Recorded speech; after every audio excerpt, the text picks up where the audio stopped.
She said that American soccer fans, most of them aren't smart. They don't know the game. They don't understand. Gio. That guy Gazpacho. Sports can take a lame gorilla, okay? Advice, did you know that Arsenal died? These got me buzzing. Up the TOFFEEs. It's hard to up them anyway. I'm gonna comment on that. Named a nice. Welcome back to another episode of Footy with the boys. A lot to talk about. The North London derby, a second 2-goal lead blown by Everton.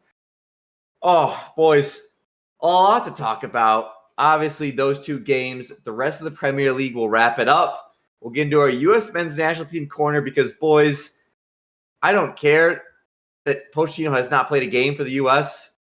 I think we might win the World Cup, goddammit. The aura that man has, the charisma that he is laid down in his interviews. Mamma mia, we are cooking with something here. And then we'll get into our shout-out of the week. But starting with some big news here, boys. Liverpool against Nottingham Forest. I said going into this game, this is going to be maybe a reality check for Nottingham Forest, that their season started off pretty hot, and this is where they're going to really figure out who they are. Well, if this is who they really are, holy fucking shit. They beat Liverpool and Arne Slot 1-0, the first goal that Liverpool has allowed all season. I mean, Is that true? God damn. I believe so. Mike, how big a result is this for Nottingham Forest, and how much do you take from who they actually are from this? I mean, they're sitting in seventh place behind really all the top teams we've been talking about this season. This is a massive result. It scares the hell out of me because I thought Nottingham were one of the weaker teams in the league this year. I thought they were in competitiveness or a race with Everton, and they look significantly better. They have some great new signings. Backline looks good. They kept all the main guys that they had last year: Morgan Gibbs-White, Hudson-Odoi, Alanga on the other side, and they've been performing really well. They look good in this match. Liverpool looked flat. They kind of got bodied physically. I thought some of the adjustments Schlott made in this game were wrong. Specifically with the fullbacks, that didn't work. Credit to Forest. They're legit, at least at the moment. Yep. They're certainly not the team of last season, at least at this point. Nick, for Liverpool, Arne Schlott's done a great job to start off with some fine results. This one, not as fine as... Let's overreact a little bit. Is there a little room for panic after a 1-0 loss to Nottingham Forest of all teams for Liverpool, that if they really are that high-flying team they looked like in the first three games, this is not anything indicative of that?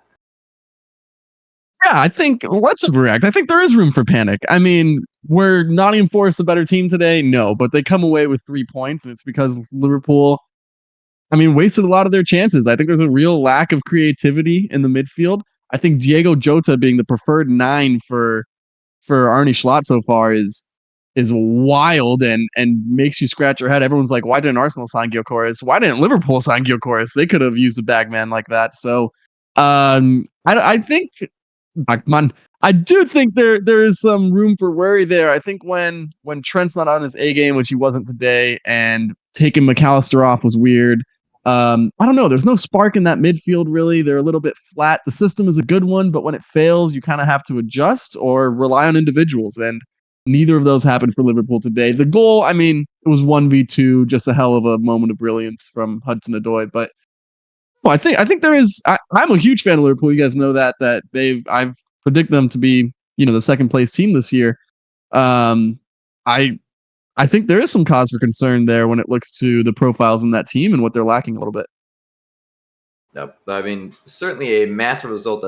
And you're right. What a fucking goal by Callum Hudson-Odoi. That was something else. There were certainly some strikes in the Premier League. Shout out to longtime listener Cody, a Nottingham Forest fan, loyal, and Oh my This one god. might be a reason why, after all of the god awful times to be a fan.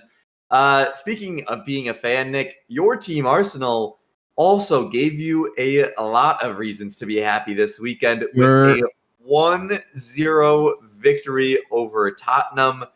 That one goal by Gabriel. What a just beautiful looking header. The snap that ball had looked just beautiful. A 1-0 result here for Arsenal. I'm not gonna lie, I was worried in this game, Nick, that it wasn't gonna come for Arsenal, that they were missing too much, maybe. But god damn it, they get the result and they stay somewhat of lockstep with Man City. You don't drop any more points in what's going to be a very tight race. We already know that. Yeah, listen, I mean, huge win. Every point counts the same beginning of the season to the end. So to go away to your biggest rivals, based on blood, not on actual performance, because we've been shitting on Tottenham for 3 years now, and historically for a while. But I don't know, that I was definitely worried before the game. I like Declan Rice. I was like, okay, that's going to be a big loss. And then this international break just decided to just put one in us, bro. Like 7 senior players missing from this lineup. There was 5 teenagers on the bench for Arsenal. I saw the starting lineup of Trossard, Jorginho, and Partey and said, oh boy, what is going to happen today? That midfield was a bit scary. And to be honest, it didn't look that good. But Arteta said it after the game. The more injuries that kept coming, the more determined every single player looked to play. And that was a determined effort today. Nothing pretty.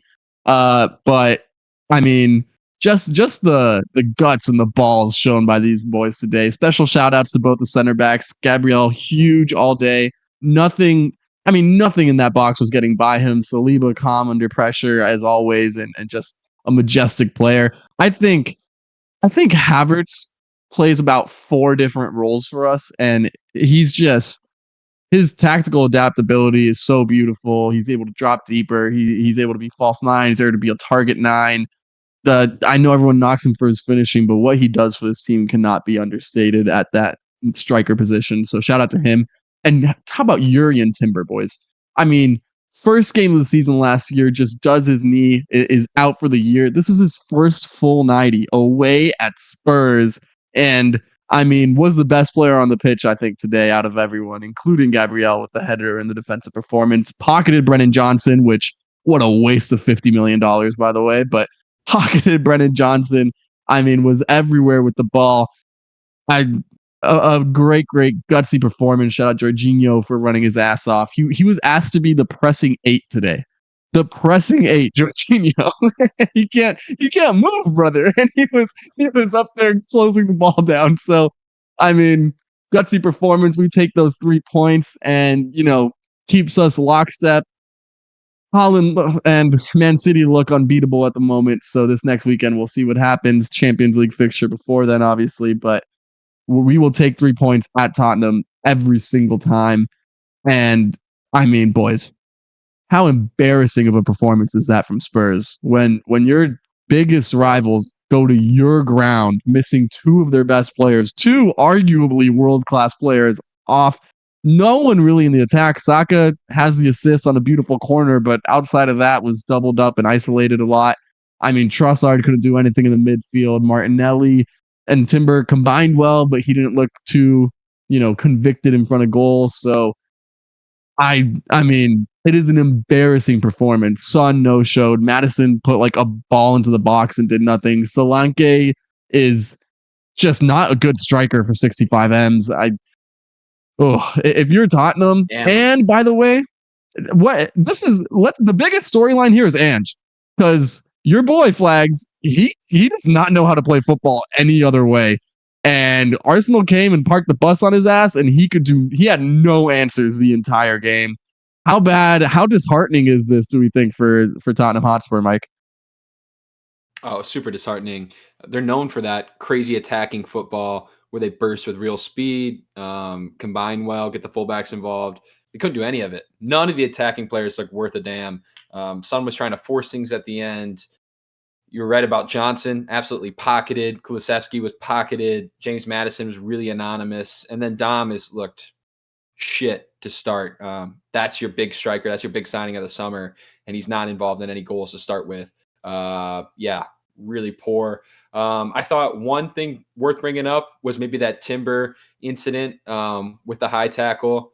Thought he was a little fortunate there. We've seen some calls made around the same kind of thing. But overall, I thought Arsenal easily deserved to win this game.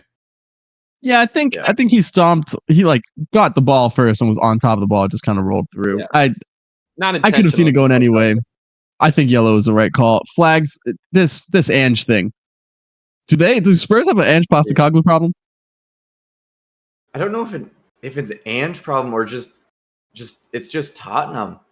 I mean, if I were a Spurs fan, man, That's I the would right just be answer. so damn annoyed that your biggest rival comes into your ground, missing two of their probably top 3 players, and you still lose. And it's not that you guys go out and you score in a bunch of shootout, like using all your firepower. They had such an attacking lineup, and they go out there and pitch a goose egg in goals. They didn't score. They didn't have what it looked like. Oh my God, Tottenham looked like they're really pushing Arsenal here. It was kind of just going to be a 1-0 game, and it was. And man, like, to a rival without their best players, I think it's just Tottenham at this point. I don't think any manager realistically that they're getting is changing too much, but I do think that Ange has got to kind of figure out where his magic went. Was it truly just people didn't know how he was playing when he very first started last season, and now it's just completely figured out? Or what's changed? Because they were absolutely flying for a period of time, and I don't think we've seen that at all since those injuries came into James Maddison and everything last season, and then it's just been the same. I mean, it's something to watch here.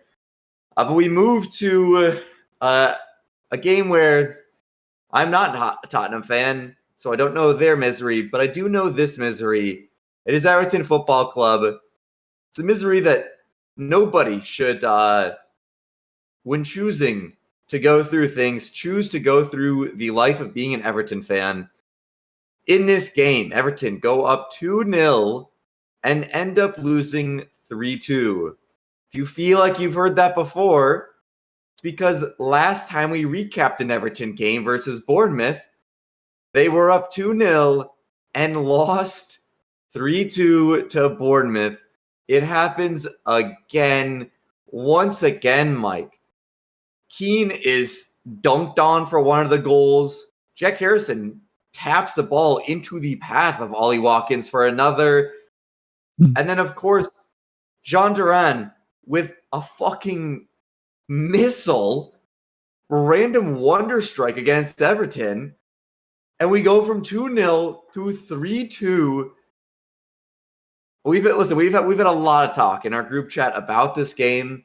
To me, it's much more frustrating that it was a 2-0 lead that we lost than the loss in general. Where are you standing on this? What did you see in the game that you liked, didn't like? I mean, it's just so frustrating. Yeah, if you told me we were in a game and we scored 2 goals before I knew the outcome, I probably would have taken it.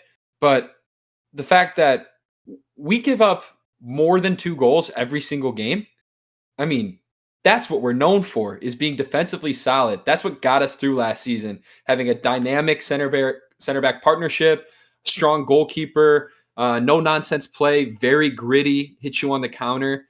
We have none of that. I mean, the goals were great. Came out of nowhere, the Dwight McNeil goal. And then the second one is a great set piece where Dom flies high to get it. We're always good at set pieces. That is Everton. And then we've talked about managers. We talked about Big Ange not being able to adjust his style. There's no one more culpable or to blame in that regard than Sean Dyche. That man cannot change shit. He doesn't know how to shut down a game. He doesn't know how to make correct substitutions. And it happened the same way it happened last week, just started earlier. I mean, the first goal goes in for Villa right before halftime. It's because we have the wrong personnel out there. Any Everton fan could tell you that Michael Keane does not belong in the starting lineup. He's shit. He's not good on the ball. Positionally, not sound. Aerially, not very good. You have a 6'6" dude on the bench. You just paid a fuck ton of money for him. Use him. Our left back goes down. Our injury replacement is James Garner. Makes no sense. I get we're short on fullbacks, but that's not a like-for-like replacement. That's not even close. And then throughout the match, I mean, the second goal goes in. What are you going to do? Do we play for the draw? It looks like that's what we did. Third goal is a piece of magic. Of course, it's John Duran. Of course, it's against Everton. Just makes perfect sense. Yeah. Nick, you have a somewhat different opinion that you've been trying to peddle to me and Mike on this one, that there is some type of positives to be taken from this.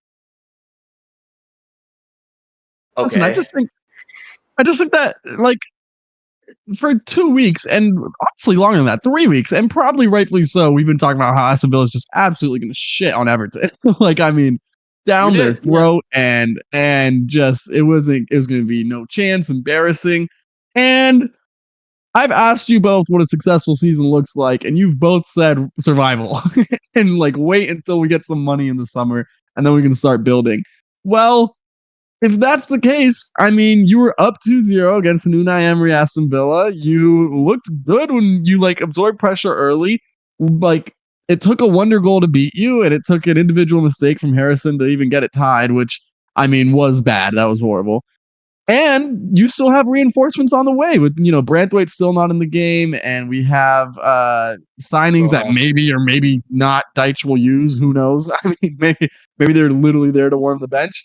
But for, I don't know, I would have predicted a 3-0, 4-0 game if you asked me if I was here on the pod Tuesday. And so a 3-2 result, I think it's crushing because you really pissed down your leg the last match week. I mean, that you should have never lost that 2-0 lead.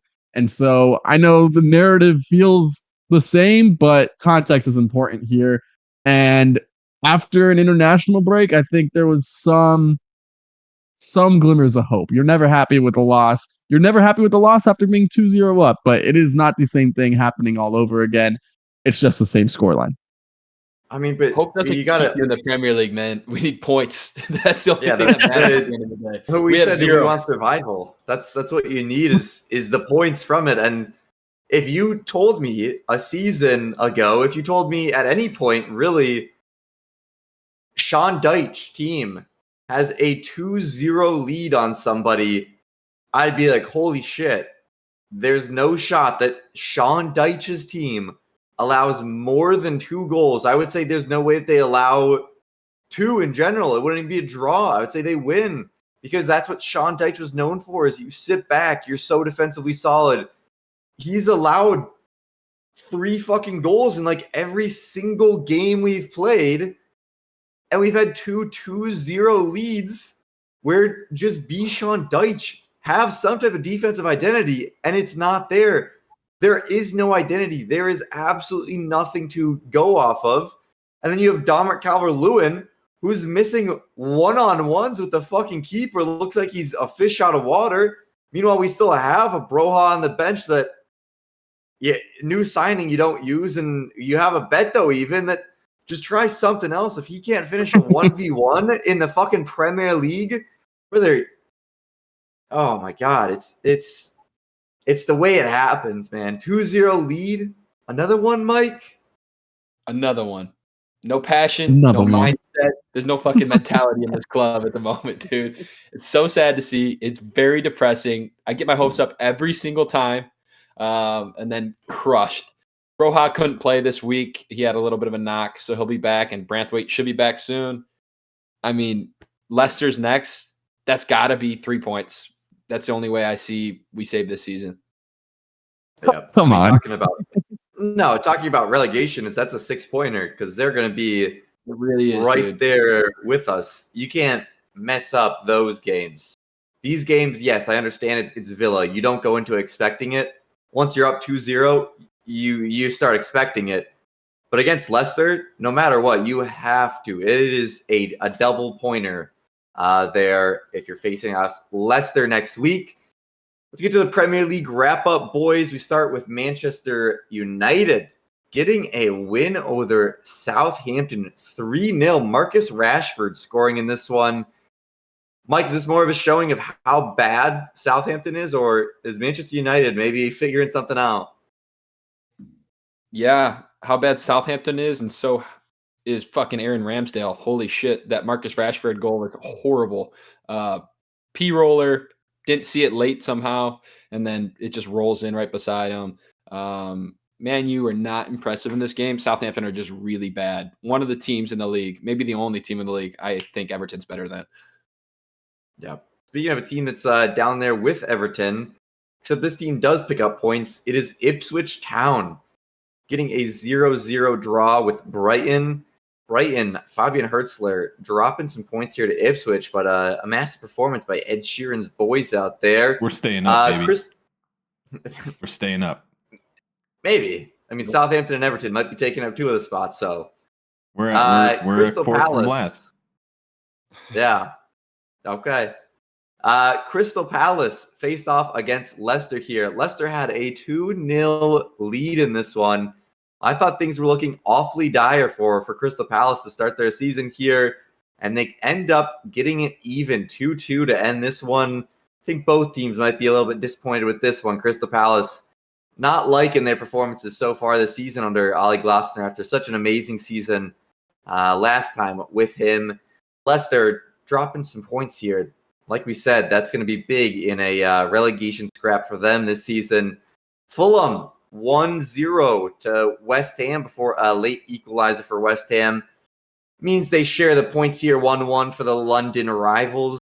Liverpool, like we said, lost to Nottingham Forest. So another hats off to them. That is not what I had all expected from Nottingham Forest, and still not really what I do expect from them by the end of the season, but congrats, man. Manchester City. Fuck.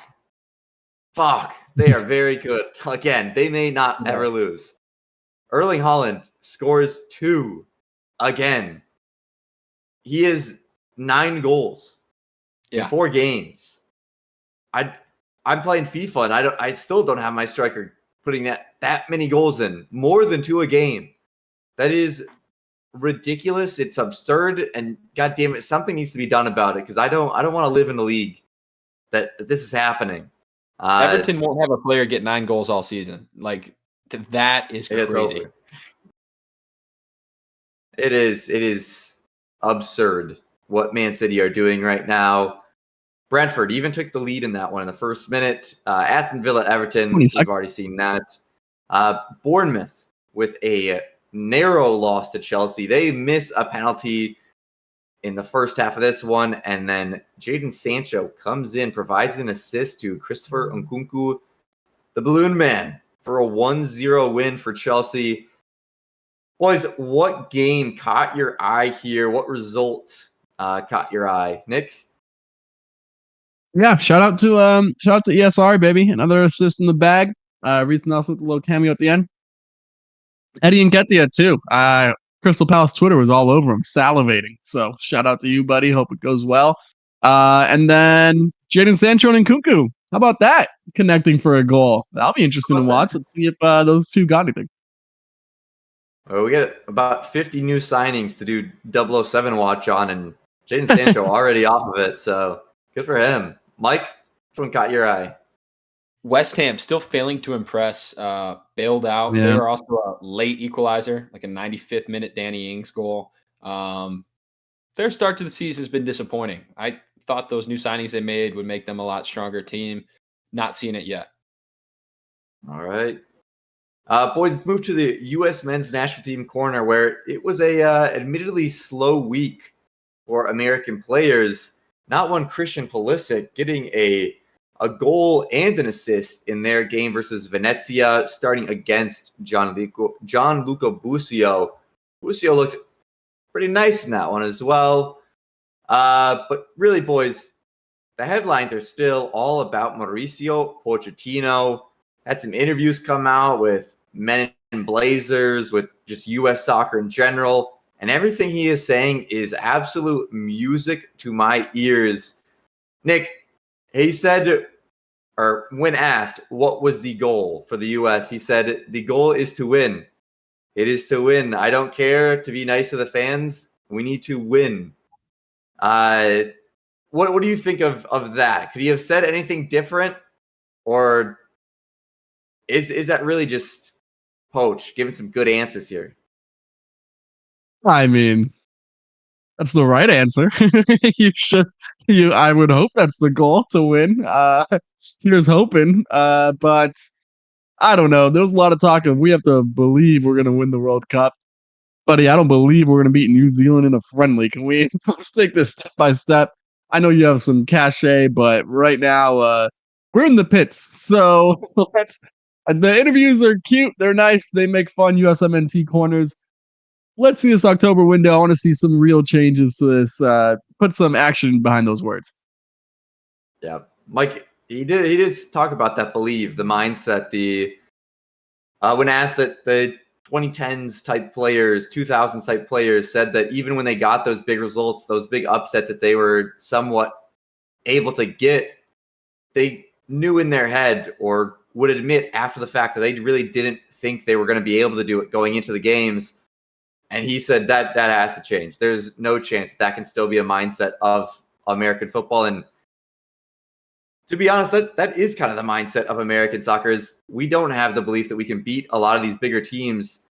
No, even we do not. some of the teams that we absolutely should beat, we don't have that same belief. So is that maybe the biggest change that Pochettino can come in and make, is just that mindset of, no, we are going to go out here, play our game plan, and we expect to win.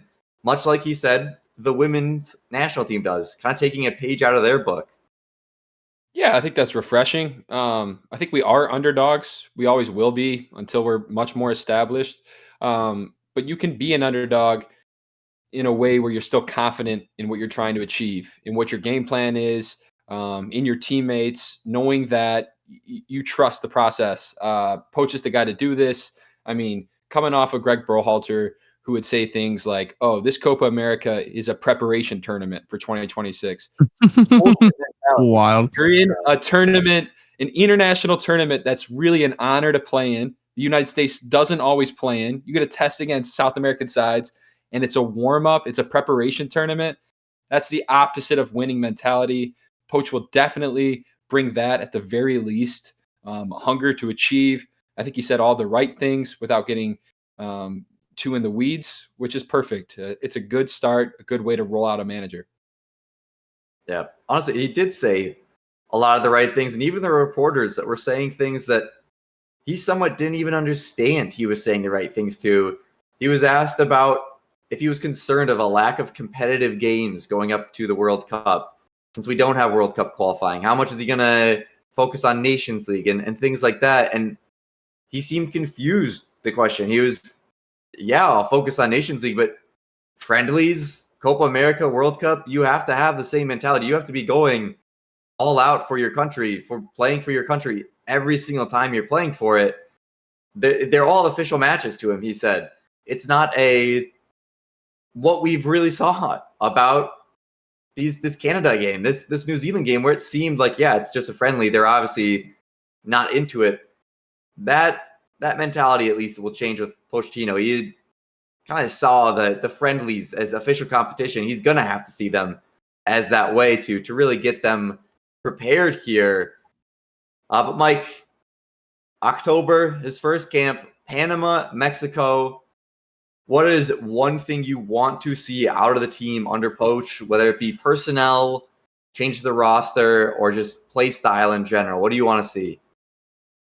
I want to see some dogs who are ready to run, hitting people, really transitioning, ready to play. I don't expect it to be polished right away. We can't expect that. That's too much. But an instant mindset change. That intensity has to be back. I expect him to change dudes in and out quickly if they're not doing what he asks. Those are the two things I'm looking for. Nick, for you? Yeah, biggest thing, get some people out there who want it and who want it bad. And I need to see every guy just going balls to the wall. And I mean, it's the national team jersey, boys. Let's play with some goddamn pride.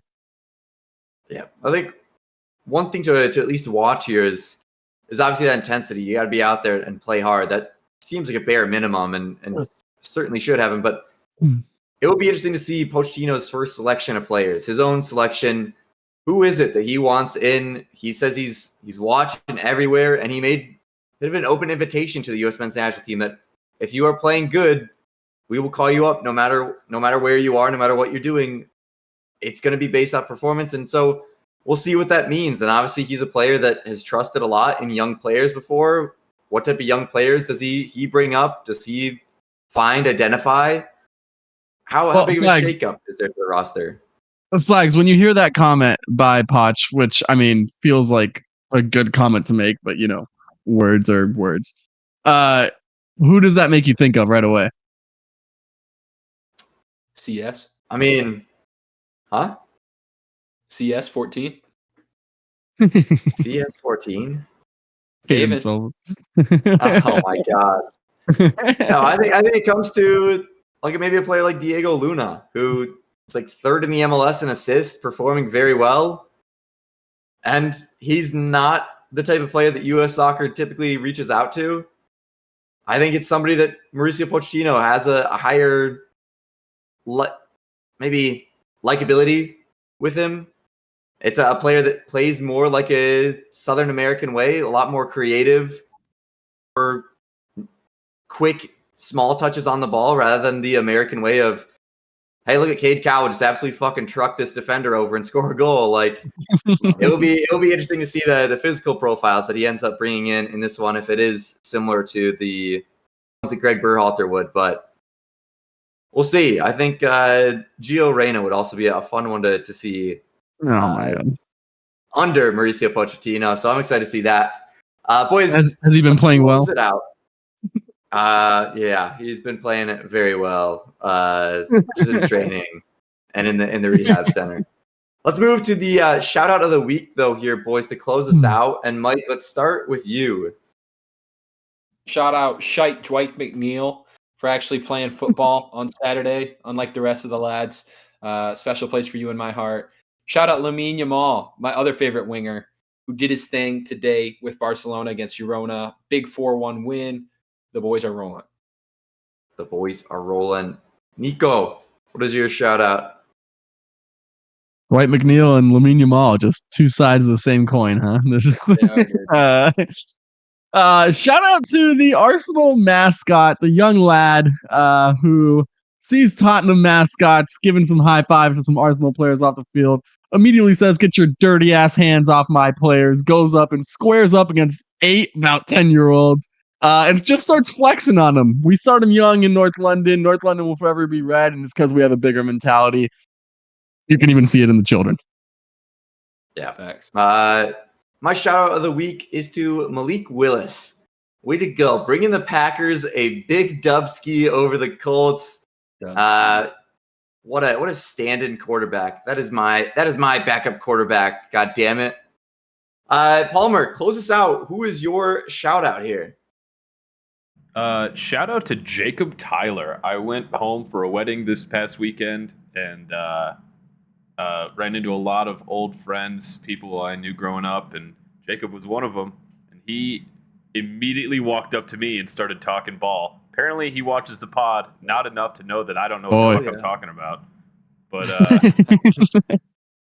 shout out that guy. He's also a Man City fan, so I'm sure we'll have to give him shit for that as we go along. But yeah.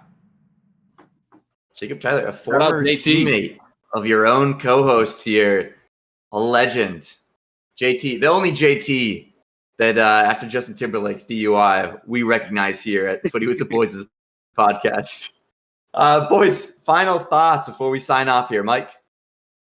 Man, Nick's telling me to be positive about Everton, but it sure is difficult. Check in with me next week on when I get my hopes back up, and then they're crushed. Yeah, we'll wait to the preview to get our hopes back up. Nick, shout us out to end it off. You have a big North London derby win. Give us some beautiful words of encouragement. Listen, man, life is good. The sun is shining. Life is a peach. And as always, North London is red. Up the Gunners, baby. Up the Toffs. Life is suffering. Peace.